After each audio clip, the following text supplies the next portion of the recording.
Бу тапшыруда сезне Әхәт Гаффарның «Юл» дип аталган китабы белән таныштырасым килә. Бу китап Әхәт абыйның үзе исән чакта нәшриятка тапшырып калдырган, әмма басылып чыгуын күреп өлгерә алмаган китабы. «Юл» дип аталган әлеге җыентыкка Олы юлның тузаны, Бугау романнары, «Юл» һәм «Әҗәт» дип аталган хикәяләре кергән. Гадәттә, китап авторның истә кала торган күләмле әсәре исеме белән атала торган иде. Монда исә кыска гына хикәя исеме бирелгән. Китапка исемне Әхәт абый үзе тәкъдим иткән икән. Бу хакта аның кызы, журналист, драматург Сөмбел Гаффарова белән сөйләштек. Синең иң яраткан әсәрең кайсысы соң дип сораганда, ул инде өздүреп әйтүен хәтерләмим. Дип кенә бер көлеп кенә алган, ничек аны салисың дип дигәндәй. Ә менә «Юл» хикәясе аның йөрәгенә иң якын хикәяләрнең берсе булгандыр дип уйлыйм. Ул аның тормышыннан алынган. Мин аннары гына аңладым аны. Теге кичкәнәрәк вакытта укыганда аңлап та бетермәгәнмен. Анда бит исемнәр башкачарак, ләкин аңлашыла кемнең кем икәнен. Шул хикәяне олы яшьтәрәк укыганда инде мин әтинең күңелен аңладым. Анда барысы да безнең гаилә турында, барысы да кеше гаиләсе турында. Гади генә тормыш дигәндәй, ләкин ул гади тормышта нинди зур мәгънә табырга була. Һәм менә укучыларның күбесе шул хикәяне искә ала. Менә шундый хикәя бар иде, әтиең язды бит аны дип әйтүчеләр байтак. Һәм мин дә ул хикәяне бик яратам, ләкин кабат укый алмыйм.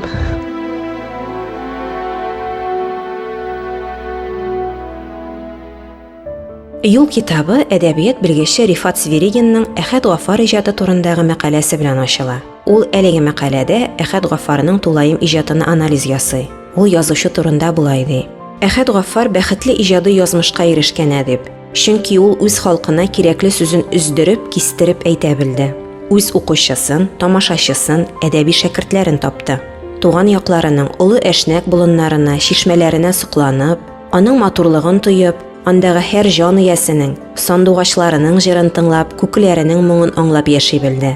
Булар барысы да аның йөрәк хисләре белән аралашып, фәлсәфи фикерләү, лирик хисләр, юмористик бизәкләр нурында коендырылган әсәрләре аша үз укучыларына барып җитә. Китап иштәсе. Инде әсәрләргә килик. Олы юлның тузаны романында 70-80 еллык чоркылашлана. Герман сугышы, патша төшерелү еллары, колхозлашу, инде дә килеп Куйбышев сусаклагычында су күтәрелү, Әфганстандагы сугыш темаларына кадәр күтәрелә. Үткәнгә сак караш, табигатькә мөнәсәбәт, проблема өстендә проблема монда. Шушы проблемалар Солтан, аның бабасы, карт бабасы образларында ачыла.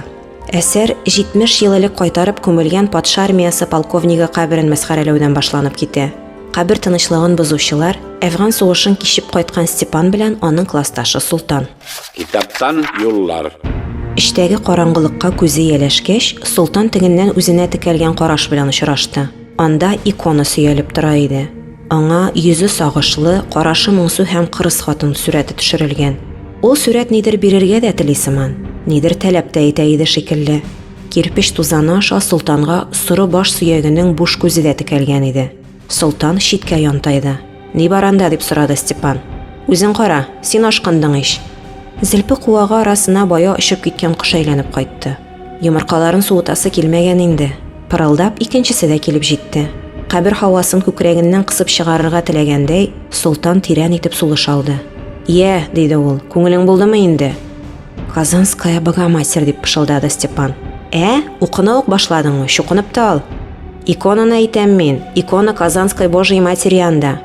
«Атаң башыда юкмысың, каян килгән спец? Полковнигың кайдасың, полковнигың?» «Полковник?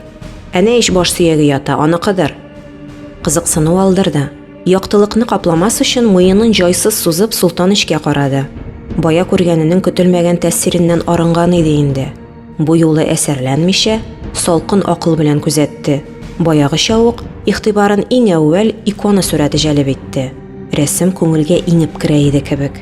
Инде гаҗәпләндермәй, куркытмый, шаккатырмый, бәлки гади, саран исәп белән аңны били. Сурәт тактага төшерелгән. Буявы җете ачык. Ходай анасының сурәте билтиңеннән төшерелгән. Сул кулында күкрәк баласы. Уң кулын Хәйр Фатиха биреп сузган. Рәсем кызгылт кирпеч тузаны аша чәчелеп чагыла. Эштә икона белән баш сөягеннән гайре бүтән нәрсә күренми, караңгы. Юк, әнә таш идәнгә йылышкан кием калдыклары.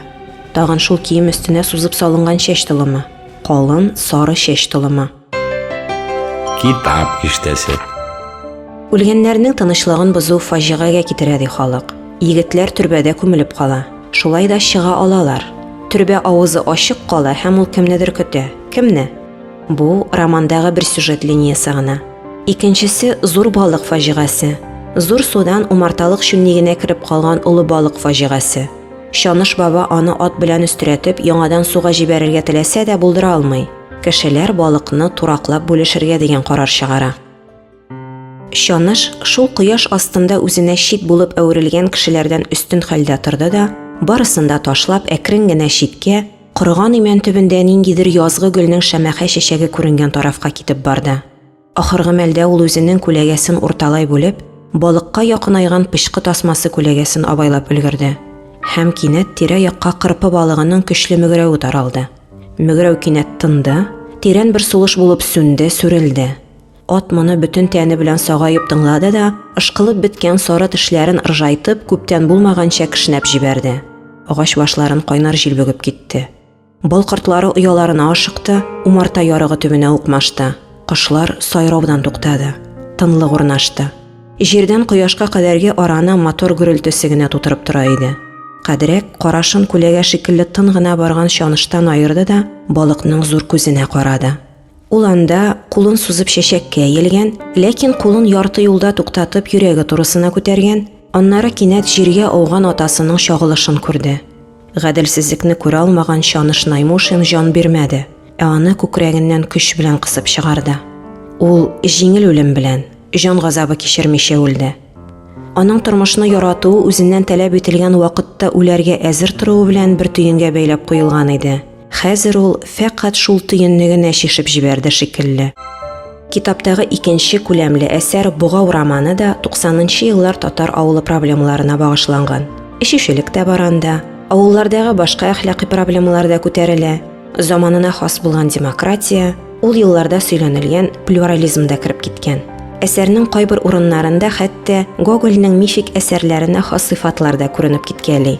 Ибрай белән гөнаһлары өчен кеше булып яшәргә хөкем ителгән җирәнтүк углы яшел мөгезнең кайсысы чын кеше икәнен ачыклаган үзектә күренә ул. Ләкин мин аны яшь чикләүләре сәбәпле радиодан укымам, кызыксынучылар үзләре табып укыр. Китапка кергән беренче хикәя юл турында тапшыруыбызның башында Сөмбел әйткән иде инде. Икенче хикәя Әҗәт дип атала.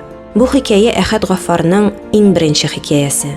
Ул басылып чыкканнан соң авторын күрергә теләп редакциягә бер абзый килеп керә.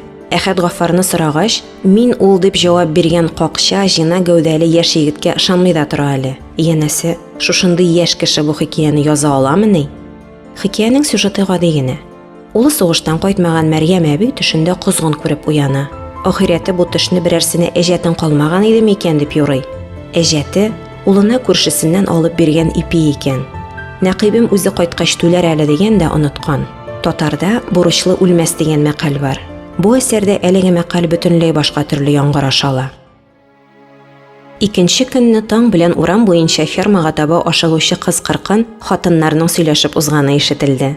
Алар арасындагы Зөбәрҗәт усак бүрәнәдә башын иеп утырган Мәрьям әбине шәйләп алды. «Ни хәлең бар, Мәрьям әби?» диде ул кичәгечә бөтен йөзе белән елмаеп. Тиз генә узып китмәкче иде дә, җавап алмаганына сәерсенеп, капыл әйләнеп карады. Аннары янына килеп, аның иңбашына шуып төшкән мамык шәленә орынды. «Исәнме, әби? Галәмәт, йокыга киткән иш ул кызлар. Таң күзеннән кая кузгалган икән?